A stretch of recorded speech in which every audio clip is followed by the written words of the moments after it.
को पीएम करेंगे गति शक्ति योजना लॉन्च। विकास को बढ़ाने के लिए 100 लाख करोड़ रुपए से होगी तैयारी।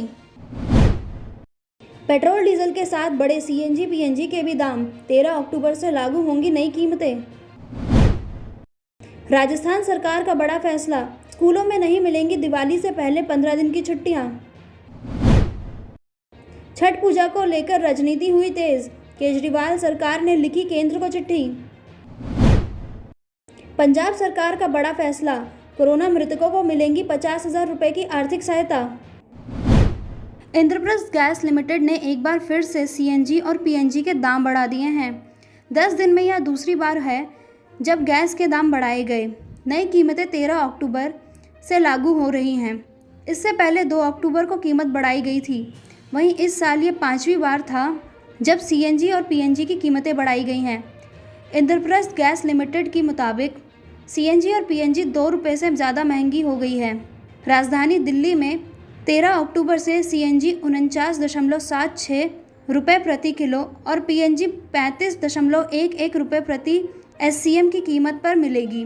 वहीं नोएडा, ग्रेटर नोएडा और गाजियाबाद में सीएनजी 56.02 रुपये प्रति किलो और गुरुग्राम में 98.20 रुपये प्रति किलो के हिसाब से मिलेगी। जबकि पीएनजी की बात करें तो नोएडा, ग्रेटर नोएडा और गाजियाबाद में प्रति एससीएम की कीमत 34.86 रुपये और गुरुग्राम में 33.31 रुपये रहेगी। लखीमपुर खीरी में 3 अक्टूबर को हुई हिंसा में मारे गए 4 किसानों और एक पत्रकार रमन कश्यप को श्रद्धांजलि देने के लिए तिकनुइया में संयुक्त किसान मोर्चा की ओर से आखिरी अरदास कार्यक्रम आयोजित किया गया था।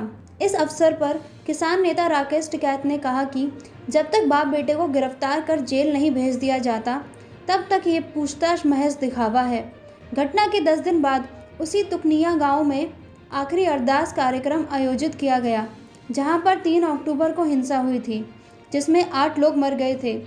उत्तर प्रदेश, पंजाब, हरियाणा और चंडीगढ़ से आए किसान नेताओं के साथ साथ बड़ी संख्या में स्थानीय लोगों ने भी इस आखिरी अरदास में शिरकत की और मृतक किसानों को भावभीनी श्रद्धांजलि दी। बिहार में तारापुर और कुशवेश्वर स्थान विधानसभा सीटों पर उपचुनाव का बिगुल बज गया। इस उपचुनाव में एनडीए एकजुट तो महागठबंधन बिखरा हुआ नजर आ रहा है।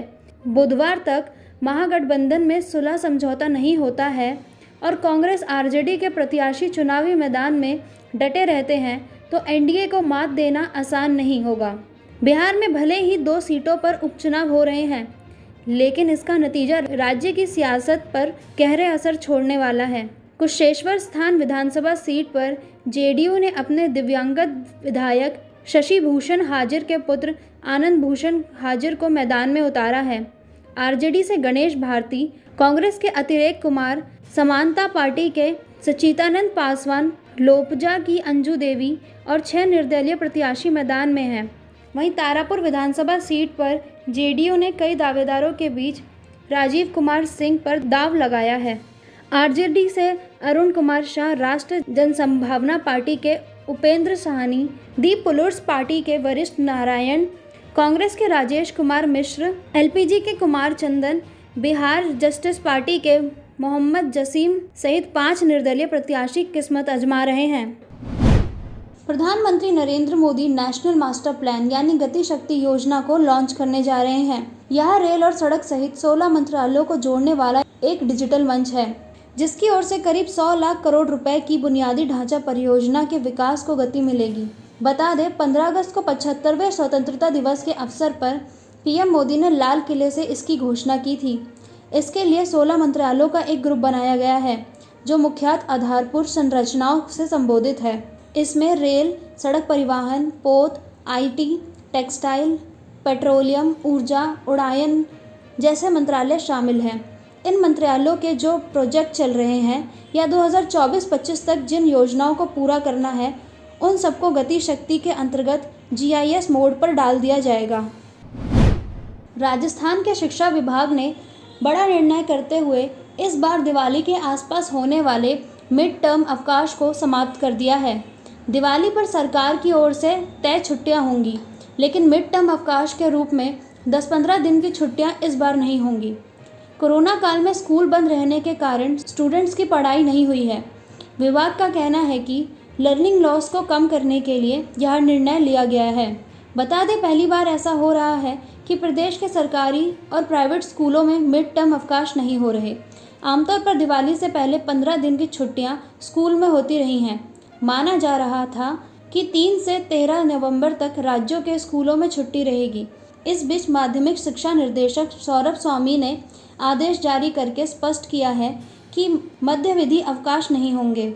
इस बारे में शिक्षा विभाग ने स्पष्ट किया कि राजपत्रित अवकाश के दिन स्कूलों में छुट्टियां हो रहेंगी, लेकिन शनिवार को ऐसी छुट्टी स्कूल में नहीं होगी। ऐसे में 3 नवंबर को दिवाली से एक दिन पहले भी स्कूलों में छुट्टियां नहीं रहेंगी। नागरिक विमानन मंत्रालय ने कोरोना महामारी के बाद घरेलू उड़ानों पर लगाई पाबंदी में राहत दे दी है। 18 अक्टूबर से घरेलू व्यवसायी उड़ानों में यात्रियों की क्षमता को लेकर लागू पाबंदियां हटा दी जाएंगी। इससे पहले उड़ानों का संचालन पूरी क्षमता से किया जा सकेगा। बता दें, सितंबर में सरकार ने घरेलू उड़ानों की यात्रा क्षमता 72.5% से बढ़ाकर 85% कर दी थी। अब अगले सोमवार से 100% क्षमता के साथ देश में उड़ानों का संचालन किया जा सकेगा।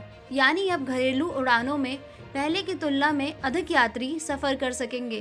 पूर्ण यात्री क्षमता से उड़ानों के संचालन की इजाज़त देने के साथ ही मंत्रालय ने एयरलाइंस और एयरपोर्ट ऑपरेटरों से यह भी कहा कि वे कोविड-19 को फैलने से रोकने के उपाय सुनिश्चित करें और यात्रा के दौरान कोविड अनुकूल व्यवहार का कठोरता से पालन करें। जानकारी के अनुसार देश में हवाई यातायात तेजी से बढ़ रहा है। अगस्त में इसमें जुलाई के मुकाबले 31% बढ़ोतरी हुई और यह 66 लाख यात्री प्रति माह हो गए। इससे महामारी के बाद से हवाई यात्रा में आ रही कमी की प्रवृत्ति में तेजी से बदलाव का संकेत मिला। जुलाई में घरेलू यात्रियों की संख्या 51 लाख रही थी। बता दें, केंद्र सरकार ने पिछले महीने यानी सितंबर में एयरलाइंस कंपनियों को बड़ी राहत देते हुए महीने में 15 दिनों का किराया आपके अनुसार तक करने की छूट दी थी। बचे 15 दिनों का किराया उन्हें सरकार की ओर से तय किए गए प्राइस ब्रांड के अनुसार ही लेना होगा। बता दें, किराए के प्राइस ब्रांड के तहत सरकार अब तक सबसे कम और सबसे ज्यादा किराए की लिमिट तय कर रही थी, लेकिन अब इसमें छूट दे दी गई है। अब सरकार महीने में 15 दिन ही यह लिमिट तय करेगी, जबकि बाकी 15 दिनों तक एयरलाइंस कंपनी इसे अपने हिसाब से तय कर सकेंगी। नागरिक उड़ान मंत्रालय ने सितंबर में घरेलू उड़ानों में यात्री क्षमता को 72.5% से बढ़ाकर 85% कर दिया था। 18 अक्टूबर से 100% क्षमता से उड़ानों के संचालन की इजाज़त दे दी गई है। बिहार के मुजफ्फरपुर जिले के रघुनाथा दोनावा के झिटकैया टोल में सोमवार को पुलिस पार्टी पर हमला बोल दिया गया। इस हमले में 8 पुलिसकर्मी घायल हो गए, जबकि 2 पुलिसकर्मियों की हालत गंभीर बनी हुई है। सभी को अस्पताल में भर्ती कराया गया है। वहीं मामले में 7 आरोपियों को गिरफ्तार किया गया। जानकारी के मुताबिक पंचायत चुनाव में जीत के बाद शराब पार्टी चल रही थी। सूचना पर पहुंची पुलिस ने इलाके में घेराबंदी कर दी, जिसके बाद बदमाशों ने पुलिस पर हमला बोल दिया। इस दौरान पुलिस को हवाई फायरिंग करनी पड़ी। बता दें, कुछ ग्रामीणों ने शराब पार्टी की सूचना पुलिस को दी थी। पुलिस जैसे ही घटनास्थल पर पहुंची, वहां मौजूद लोगों ने हमला बोल दिया। इनमें 8 पुलिसकर्मी घायल हो गए हैं। वहीं 2 पुलिसकर्मियों की स्थिति नाजुक बनी हुई है। इस दौरान पुलिस ने आत्मरक्षा के लिए हवाई फायरिंग भी की थी। दिल्ली के मुख्यमंत्री अरविंद केजरीवाल मंगलवार को गांव सिखावा में पूर्व मंत्री सेवा सिंह सिखावा के निधन पर परिवार से संवेदना व्यक्त करने के लिए पहुंचे। उनके साथ आप नेता राघव चड्ढा, भगवंत मान, हरपाल सिंह चीमा और बलजिंदर कौर भी थे। सिखवावा परिवार के साथ दुख साझा करने के दौरान अरविंद केजरीवाल ने कहा कि सेवा सिंह सिखवावा के निधन से पार्टी को नुकसान हुआ है। पिछले 6 से 7 महीने से सिखवावा बीमारी से जूझ रहे थे, इसलिए वह दिल्ली में अपना इलाज करवा रहे थे। अचानक उनका देहांत हो गया। केजरीवाल ने कहा कि उन्हें दुख है। वह और पूरी आम आदमी पार्टी सिखवावा परिवार के साथ है। हिमाचल प्रदेश राज्य पर्यटन विकास निगम के होटलों में कमरों की बुकिंग पर 20% छूट दी जाएगी। सैलानियों को रिझाने के लिए निगम ने 15 नवंबर तक 50 इकाइयों में छूट देने के लिए विशेष पैकेज जारी किया है। कोरोना संकट के चलते बीते वर्ष हिमाचल में प्रभावित हुए होटल कारोबारों को पटरी पर लाने के लिए निगम ने अपने होटलों में बुकिंग पर छूट देने का फैसला लिया है। देवभूमि हिमाचल में आने वाले सैलानियों को रिझाने के लिए निगम ने प्रदेश में स्थित अधिकांश होटलों में डिस्काउंट देने का फैसला लिया है।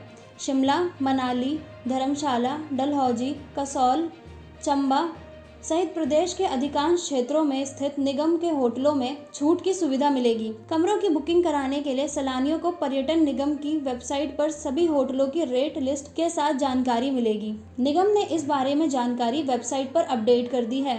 वहीं खाने पीने के सामान पर छूट नहीं मिलेगी। चुनाव आयोग से मंजूरी लेने के बाद निगम ने सैलानियों को छूट देने के लिए विशेष पैकेज शुरू किया है। बता दें, हिमाचल प्रदेश में हर साल लाखों देशी विदेशी सैलानी यहाँ की प्राकृतिक खूबसूरती को निहारने के लिए पहुँचते हैं। शुद्ध आबो हवा और प्रकृति नज़ारों से भरपूर हिमाचल की वादियाँ पर्यटकों को अपनी ओर आकर्षित करती है। प्रदेश में घूमने के लिए कई बेहतरीन स्थान हैं। साहसिक गतिविधियों के शौकीनों के लिए भी यहाँ अच्छे स्थल हैं। यहाँ पर river rafting, trekking, water sports और पैराग्लाइडिंग आदि का आनंद ले सकते हैं। मुख्यमंत्री पुष्कर सिंह धामी की अध्यक्षता में मंगलवार को कैबिनेट की बैठक संपन्न हुई। इस दौरान कैबिनेट ने कई अहम निर्णय लिए। वहीं कैबिनेट के फैसले में प्रदेश के उपनल कर्मचारियों की मुरादें भी पूरी की गई। सरकार ने उपनल कर्मचारियों के वेतन में बढ़ोतरी के प्रस्ताव पर मोहर लगा दी। शासकीय प्रवक्ता सुबोध उनियाल ने जानकारी देते हुए बताया कि 22,000 उपनल कर्मचारी लंबे समय से वेतन बढ़ोतरी की मांग कर रहे थे। सरकार ने फैसला लिया है कि जिन कर्मचारियों की नौकरी 10 साल की है उनके 2,000 रुपये और 10 साल से अधिक वाले कर्मचारियों के वेतन में 3,000 रुपये की बढ़ोतरी की जाएगी। साथ ही एक निश्चित बढ़ोतरी हर साल की जाएगी। वहीं आंगनबाड़ी कार्यकर्ताओं के मामले में सीएम को अग्रहित किया गया, वे ही उनके मानदेय बढ़ाने पर निर्णय लेंगे। एनआईए आतंकियों के खिलाफ ताबड़तोड़ कार्रवाई कर रही है। एनआईए ने मंगलवार को दिल्ली, एनसीआर, यूपी और जम्मू के 18 जगहों पर छापेमारी की। आतंकी संगठनों को ओवरग्राउंड नेटवर्क पर नकेल कसने के लिए मध्य कश्मीर में कई स्थानों पर एनआईए ने निशाना बनाया है। बता दें, एनआईए ने दिल्ली और यूपी में छापे मारा है। इसके अलावा कश्मीर घाटी में 16 स्थानों पर छापेमारी की। एनआईए को सूचना मिली है कि आतंकी दिल्ली, यूपी और आसपास के इलाकों में छुपे हो सकते हैं। जानकारी के मुताबिक इन आतंकियों के पास हथियार और गोला बारूद भी हो सकता है। घाटी में हाल ही में नागरिक हत्याओं के बाद आतंकियों के खिलाफ एनआईए ने कार्रवाई की है। जांच एजेंसी ने जम्मू कश्मीर में गुलबाग काकापोरा निवासी अब खालिद डार के बेटे ओवैस अहमद डार के घर पर भी छापेमारी की। साथ ही एनआईए ने कई और अन्य लोगों के घर की भी तलाशी ली। बता दें, एनआईए ने यह छापेमारी लश्कर-ए-तैयबा, जैश-ए-मोहम्मद, हिजबुल-मुजाहिदीन समेत विभिन्न आतंकी संगठनों के साजिश का पर्दाफाश करने के लिए मारा। सूत्रों के अनुसार 10 अक्टूबर को नया मामला दर्ज किया गया था, जिसके बाद एनआईए की ओर से छापेमारी की गई। आयकर विभाग ने बेंगलुरु के 3 प्रमुख ठेकेदार समूहों के परिसरों पर छापेमारी कर करीब 750 करोड़ रुपए की अघोषित आय का पता लगाया है। सीबीडीटी ने मंगलवार को बताया कि यह समूह सिंचाई और हवाई परियोजनाओं के निर्माण में शामिल रहे हैं। ये छापेमारी 7 अक्टूबर को 4 राज्यों में 47 परिसरों पर शुरू की गई थी। आयकर विभाग के लिए नीति बनाने वाले निकाय सीबीडीटी ने एक बयान में कहा कि जांच में सामने आया है कि ठेकेदारों के इन 3 समूहों में से एक ने 40 व्यक्तियों के नाम पर फर्जी उप अनुबंधन बुक किए हैं, जबकि इन व्यक्तियों का निर्माण व्यवसाय से कोई संबंध नहीं है। साथ ही बयान में कहा गया कि इन व्यक्तियों ने हेरफेर करने की बात को स्वीकार किया है। बयान में कहा गया कि इन 3 समूहों के परिसरों पर छापेमारी के दौरान करीब 750 करोड़ रुपए की अघोषित आय का पता चला है। इनमें से कुल 439 करोड़ रुपए की राशि को संबंधित समूहों ने अपनी अघोषित आय के रूप में स्वीकार कर लिया है। वहीं एक समूह ने 382 करोड़ रुपए की श्रम व्यय की मुद्रास्फीति में लिप्त होने की बात स्वीकार की है।